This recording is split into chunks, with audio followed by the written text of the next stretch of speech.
Hello sa ating lahat, mga friends, FB friends, at yung tinatawag na followers. Ako po si Linda Alinsug.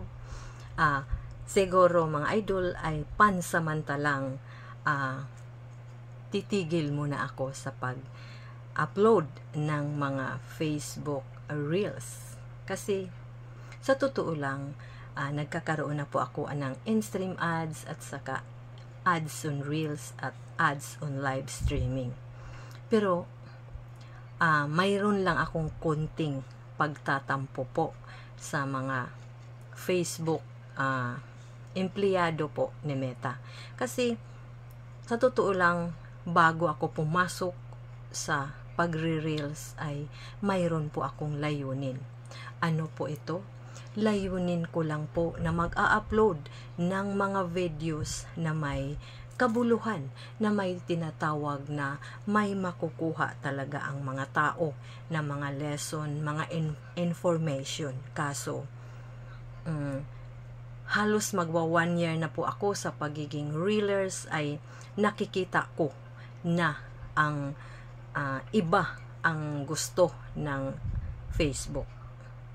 Kasi kung i-review ko po ang aking mga videos na na-upload ay naaayon po yun sa kagustuhan ng Panginoong Diyos at sa lipunan.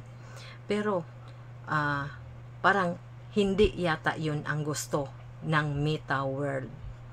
Ang gusto po nila ay yung nakakalaswang mga videos. Yun ang hindi nila i-restrict. At walang violation kung ganun ang i-upload natin. Pero hindi ko po pwedeng gagawin yun kasi may ingatan po tayong dignidad para sa lipunan, para sa ating pamilya at lalong-lalo na yung nakakalugod sa Panginoong Diyos. Kaya huwag po kayong magtataka, mga ka-legit team, tulungan kung hindi muna ako mag-upload ng mga videos, pero andun pa din ako, nanonood pa din ng inyong mga videos, at sa legit team reelers nakasuporta pa din ako.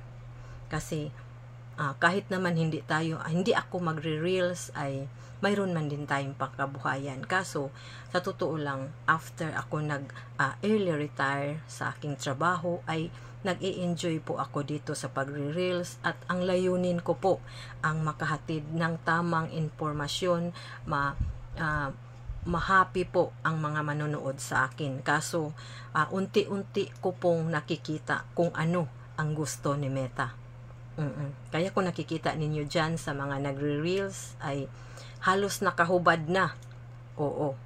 So walang nangyayari, walang violation sila, patuloy pa din. Pero hindi ko man din pwedeng gawin yun, mga idol, kasi yung mga videos ko ay talagang dapat naaayon, na dapat hindi tayo ikakahiya sa ating pamilya, sa lipunan, at lalong-lalo na sa Panginoong Diyos. Kaya yun, pansamantalang titigil muna ako sa pag-upload. Pero andyan pa din ako, mga idol. Maraming salamat at mag-ingat tayo.